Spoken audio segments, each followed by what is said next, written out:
Como les mencionaba, si tienen la posibilidad de habilitar sus cámaras, por favor hacerlo, ya que estamos en breve para poder entonar las notas del himno nacional.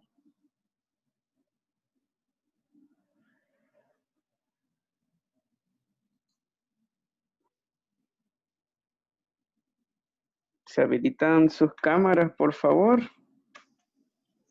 Roberto Hueso, Cáceres Cortés, los que estamos en línea, para que de esa forma hagamos mejor el proceso. Ya que, como les mencionaba, vamos a iniciar entonando lo que es el himno nacional y de esa forma vamos a arrancar con lo que es la jornada de este día. Se activan sus cámaras, por favor.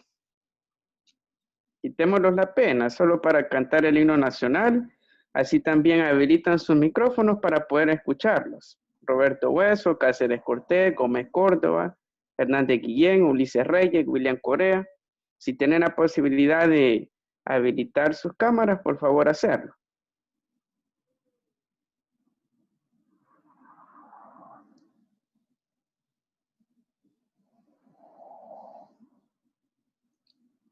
Bueno, si no habilitamos las cámaras, por lo menos háganme el favor de habilitar sus micrófonos para que de esa manera pueda escucharlos de que vamos a entonar el himno nacional, por favor.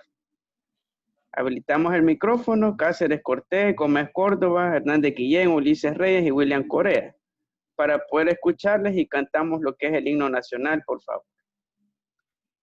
Bueno, vamos a dar inicio por cuestiones de tiempo, entonando lo que son las notas de nuestra sagrada patria, El Salvador.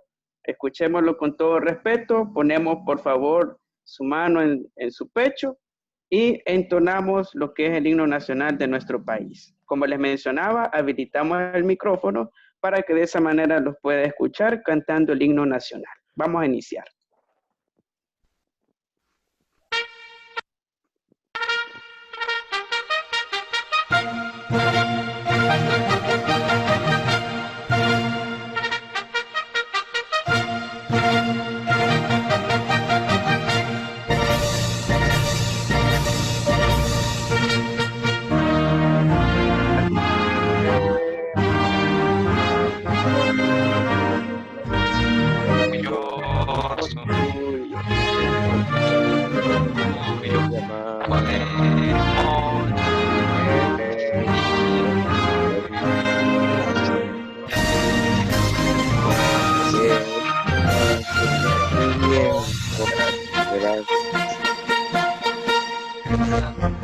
Son su viejo sagrado.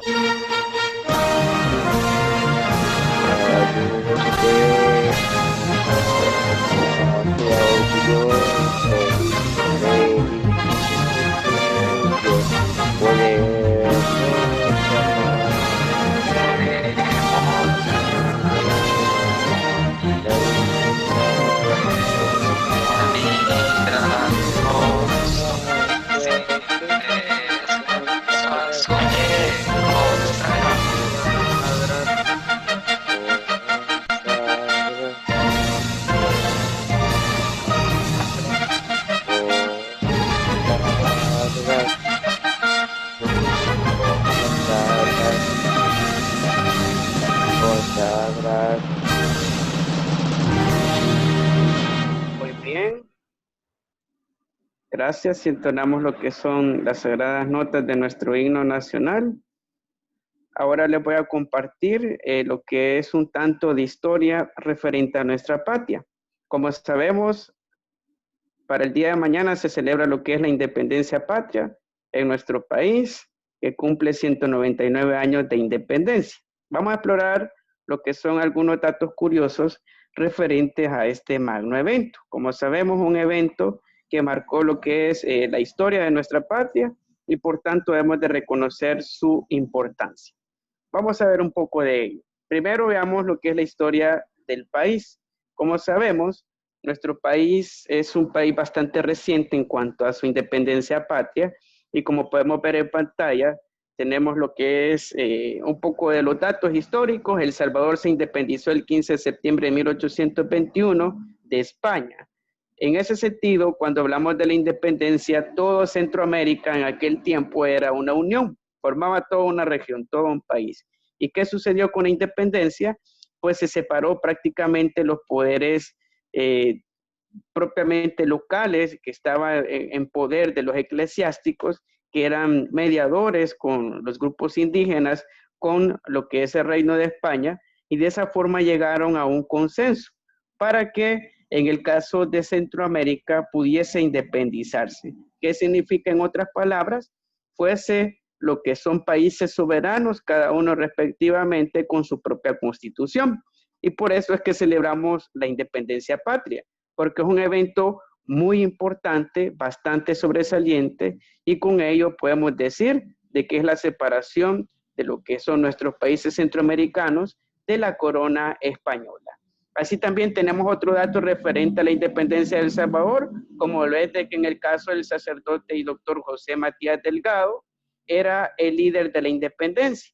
Él se le adjudica lo que es el grito de la independencia, por primera vez en la historia de nuestro país, el cual expresó de que en el caso de nuestros países centroamericanos habían logrado su soberanía, se habían separado de la corona española, no eran un anexo más a ese reinado y por tanto se volvieron países soberanos y autónomos como tal. Y claramente vemos la importancia de estos datos dentro de la historia de nuestro país. Así también tenemos los héroes de la independencia, tenemos lo que son los próceres. Tenemos en la cabeza lo que es José Matías Delgado, que fue uno de los pioneros y principales en poder llevar a cabo el acto independentista y la firma propiamente del acta, el cual se le adjudica directamente el grito de independencia. También tenemos a Manuel José Arce, José Simeón Cañas, Domingo de Lara, Pedro Pablo Castillo, Nicolás Aguilar, Vicente Aguilar, que a él se le adjudica lo que es el ser el prócer de Centroamérica, ya que estuvo relacionado también al momento de la separación de nuestro país, de todos los países centroamericanos lograran su soberanía de la corona española. Así también tenemos a Manuel Aguilar, a Santiago José Celis y a Juan Manuel Rodríguez. Todos ellos fueron próceres y son héroes de nuestra patria, ya que lograron a través de su acto poder consolidar lo que es una constitución propia para nuestro país y por ende una soberanía que es lo que caracteriza a nuestros países centroamericanos. Así que hasta acá vamos a llegar un poco con los datos referentes a la independencia patria. Ahora vamos a pasar a lo que es un refuerzo académico, ya que eso compete previo para el examen de la próxima semana. Como sabemos, el examen se va a celebrar en la próxima semana referente a la parte A, periodo 4. Así que vamos a ir analizando aspectos importantes de cada uno de los temas para que de esa manera podamos reflexionar y asimismo retroalimentar de esos contenidos muy importantes. Vamos a iniciar con la parte de la biodiversidad. Si me comentan y si recordamos de lo que hablábamos en clase, ¿a qué hacíamos alusión con biodiversidad? ¿A qué se refería ese término? ¿Qué es la biodiversidad?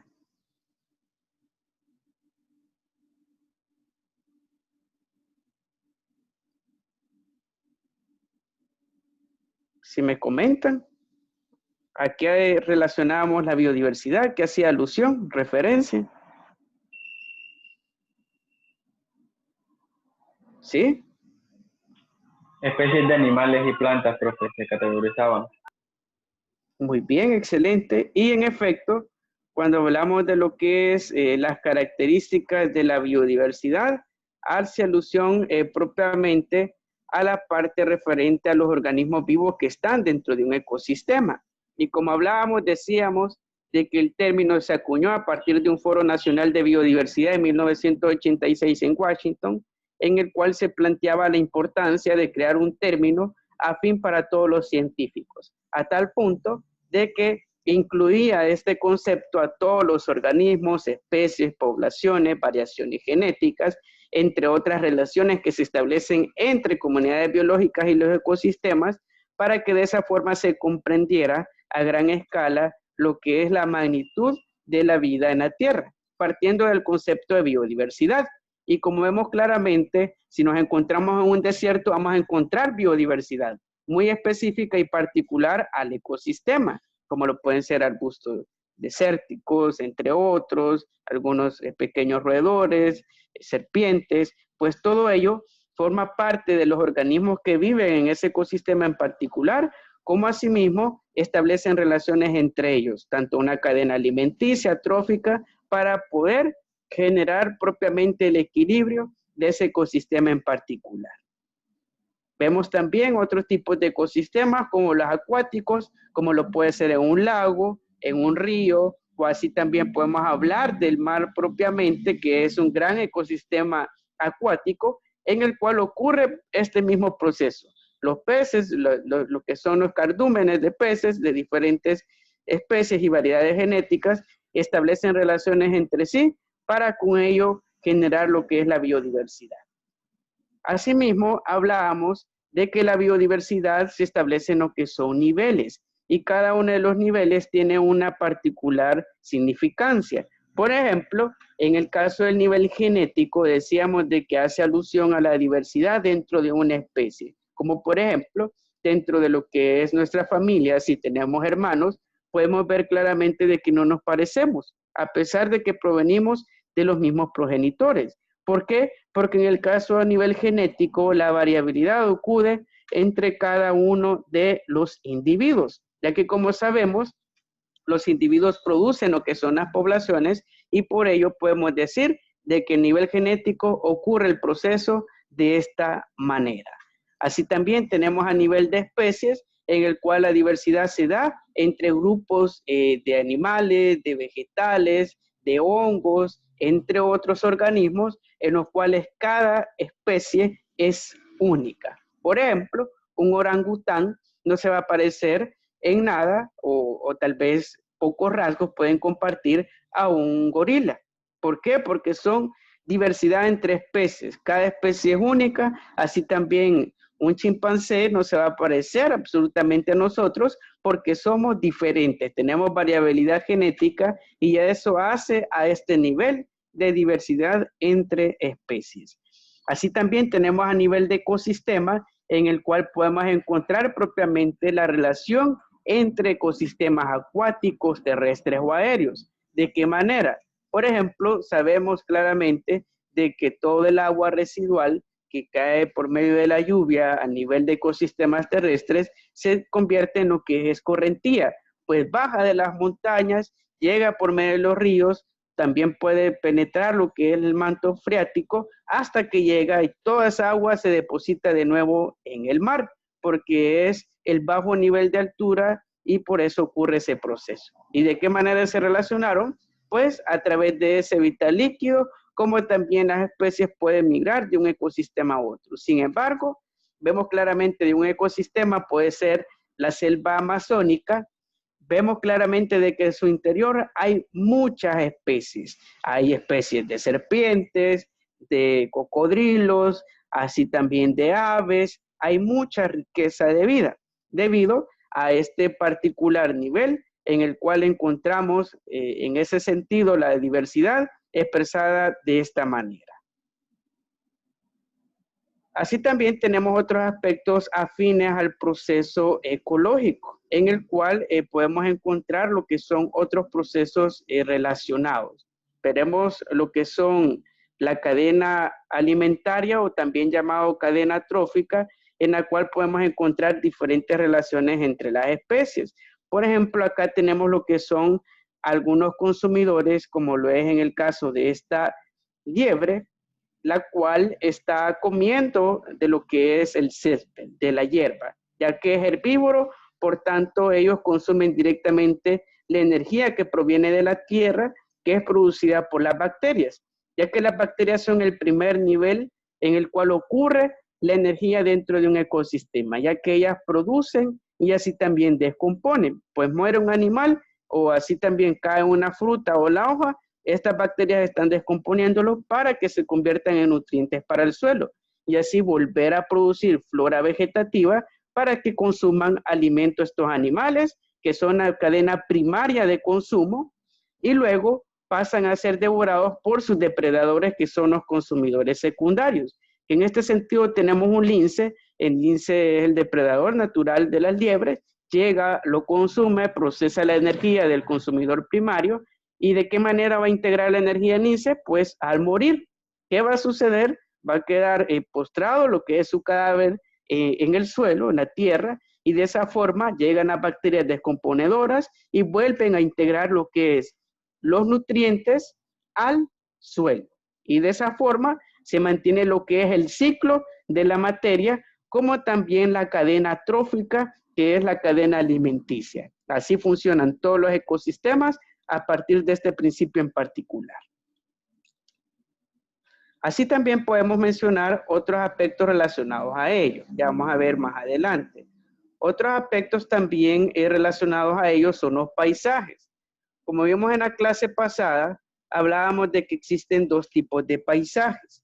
Tenemos lo que es un paisaje transformado, que es de este tipo, en el cual vemos claramente de que la naturaleza ha sido afectada por los seres humanos, la infraestructura, hay construcciones, carreteras, e incluso hay planicies en los cuales se utilizan para la agricultura, y también tenemos el paisaje natural, el cual está conservado cada uno de sus elementos de la cadena trófica, no hay intervención humana, vemos claramente de que no hay infraestructura presente relacionada a los seres humanos, y por tanto es un tipo de ecosistema en el cual está intacto naturalmente y sin intervención humana. Así lo podemos definir, el paisaje natural.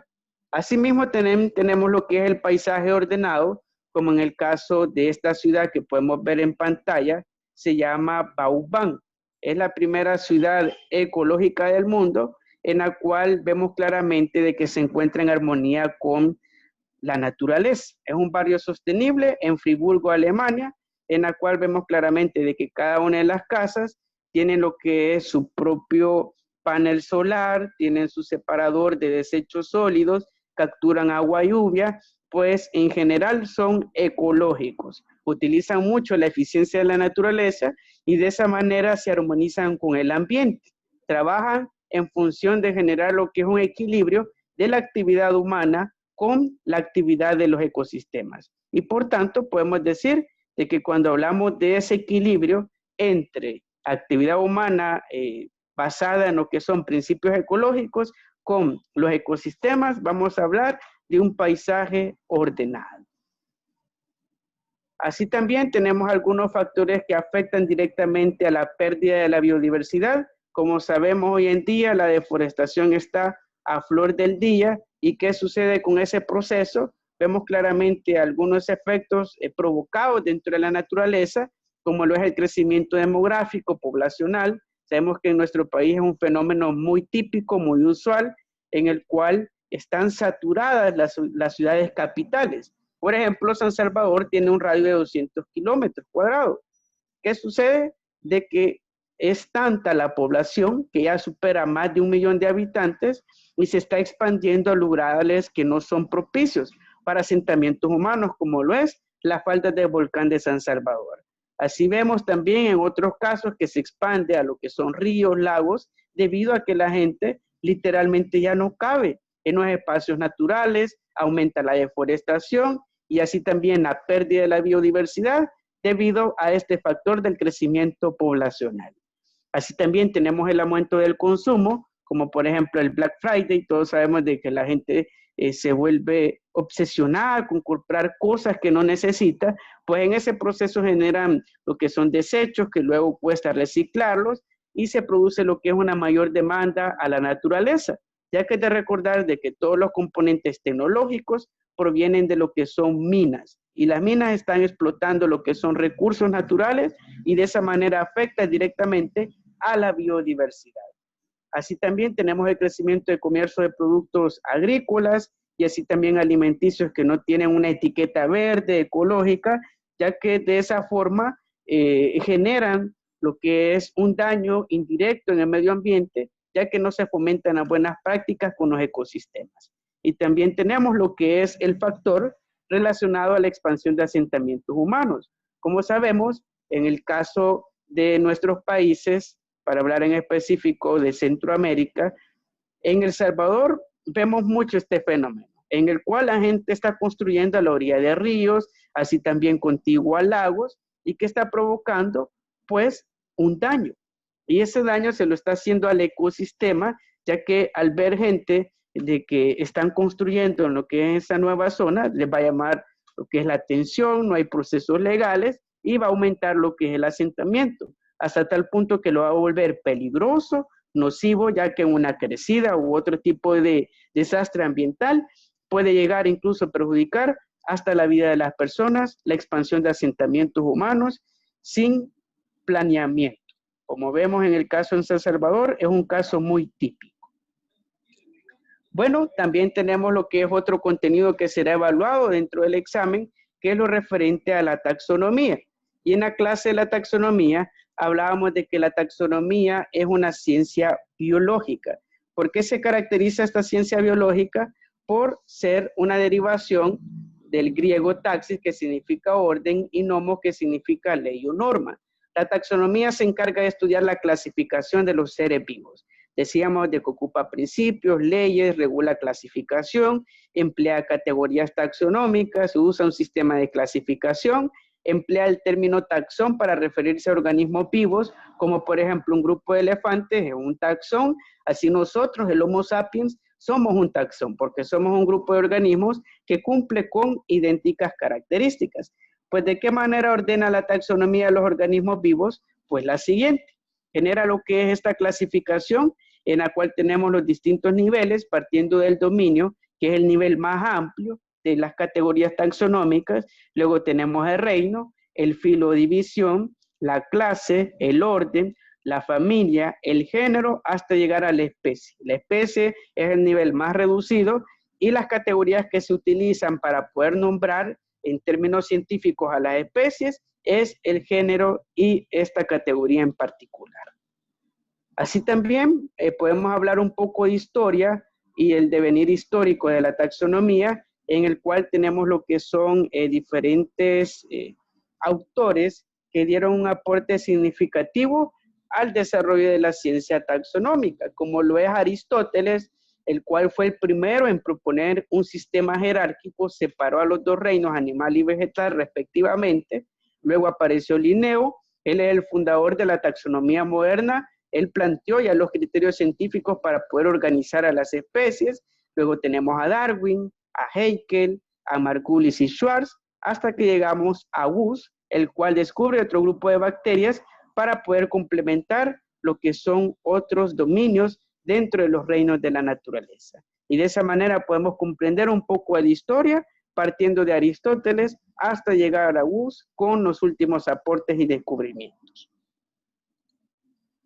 Luego tenemos lo que es acá un ejemplo relacionado a cómo clasificar a una especie en particular. Y en ese sentido, lo vamos a hacer referente a nosotros los Homo sapiens. Vamos a partir primeramente definiendo el reino de nuestra especie. ¿Y cuál es el reino? Pues somos de reino animal. ¿Por qué? Porque nos podemos mover por nuestra cuenta. Esa es la principal característica. ¿De qué filo somos? Somos cordados, debido a que tenemos columna vertebral. ¿De qué clase somos? Somos mamíferos, ya que contamos con lo que son pelos y así también glándulas mamarias que favorecen lo que es la parte de la reproducción ya en cuanto a la hembra de nuestra especie. Así también tenemos el orden, que somos de los primates, que se caracterizan por tener clavícula y dedos prensibles. Los dedos prensibles se refiere a la capacidad de poder tomar las cosas con nuestra mano. Pues esa capacidad de apretar, de presionar, hace alusión a los primates. Luego tenemos la familia, en la cual encontramos de que somos de los homínidos, que se caracterizan por tener rostros relativamente planos y visión tridimensional. Tenemos el género, somos del género Homo, ya que los homínidos se caracterizan por andar en dos pies, que es una postura erguida, bípeda, y asimismo tener cerebros grandes. Y por último tenemos el nivel de especies, tenemos claramente el Homo sapiens, que hace alusión al hombre que sabe, el cual es del género Homo, tiene delgados huesos craneales y una frente alta. Y de esta forma podemos clasificar a cualquier organismo vivo partiendo de la información taxonómica y científica para de esa manera poder representarlos. Y por último vamos a hacer una retroalimentación de los reinos de la naturaleza. En la clase pasada estuvimos desarrollando un poco lo que es la información de cada uno de los reinos. Y hablábamos de que en el caso de reino Monera se divide en lo que son en dos grupos, las eubacterias y las arqueobacterias, ya que este reino es el reino de todas las bacterias que podamos conocer hoy en día, la E. coli, entre otras, como la salmonela, que entran en este grupo en particular.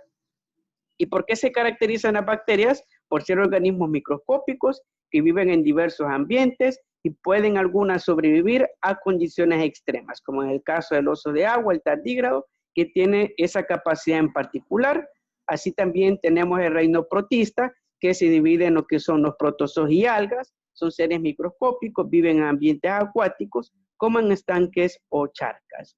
Asimismo, tenemos lo que es el reino fungi o de los hongos. Como vemos en la clase, son organismos más complejos que los protistas y moneras, ya que suelen ser consumidores especialmente de materia en descomposición, madera e incluso algunos cadáveres de animales. ¿Por qué se caracterizan? Por su reproducción por medio de esporas. Tienen lo que es el famoso micelio, que es el sombrero del hongo, y el pie del hongo, que es su base respectivamente. Así también tenemos lo que es el reino vegetal, que es un reino pluricelular más complejo que los anteriores, los cuales se caracterizan por el pigmento vegetal clorofila, que les da su color verde en particular. Estos tienen la característica de no desplazarse. Esa es la principal moción para poder determinar lo que son los organismos vegetales. Y por último tenemos el reino animal, el cual es un reino bastante abundante de diversidad biológica, los cuales son organismos muy complejos, ya que en el caso de los animales tienen órganos, tienen estímulos, sensorialidad, son más complejos en cuanto a sus reacciones con el ambiente y son principalmente organismos consumidores. Estos comen principalmente de lo que es el reino vegetal, de sus organismos, como también del fungi, puede ser del protista, y de esa manera sobreviven. Es un reino en el cual hay bastante complejidad, muchas especies, e incluso estamos nosotros dentro de este grupo en particular de los animales. Muy bien, con ello vamos a ir dando por cerrada la sesión. No sé si tienen alguna duda, pregunta referente a la retroalimentación de los aprendizajes, de los contenidos que hemos visto, la taxonomía, la parte de los reinos de la naturaleza y el concepto de biodiversidad con los factores que producen la pérdida respectivamente. ¿Alguna duda, pregunta? Pueden hacerla en este momento para poder aclararla respectivamente, ya que estos son temas que vendrán evaluados dentro del examen. ¿Alguna duda, pregunta?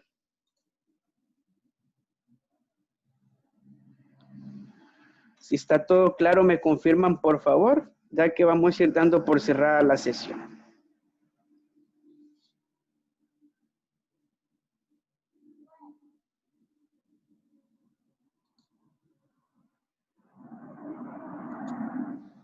Si está todo claro, me confirman, por favor, ya que con ello vamos a dar por cerrar la sesión. Todo claro, profe.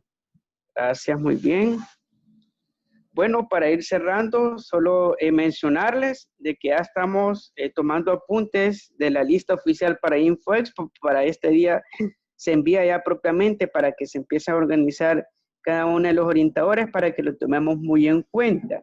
Es de recordar, si usted aún no me ha enviado lo que es su nombre de proyecto, así también tiene pendiente llenar el formulario, por favor hacerlo, ya que tenemos únicamente este día para poder ejecutar ese proceso, ya que para la próxima sesiones, ya a partir de la última semana de septiembre, vamos a estar trabajando ya directamente de manera preparatoria, aún no oficial, en la parte de Expo, ya que a partir de la primera semana de octubre, sí nos vamos a adentrar de lleno con lo que es la parte de Expo, para que de esa forma llevemos lo que es la concreción de sus proyectos respectivamente. Así que con ese aviso nos vamos a quedar, siempre agradeciendo su asistencia. Espero verlos en la próxima clase para que de esa forma sigamos avanzando con los aspectos de aprendizaje. Luego le facilito el documento de la presentación para que el estudie, se prepare para la evaluación que será la próxima semana. Bueno, sin más, desearles un buen día, una excelente semana y así también que tengan muchas bendiciones para su familia. Feliz día, cuídense mucho y nos vemos hasta la próxima. Gracias, profe. Igual.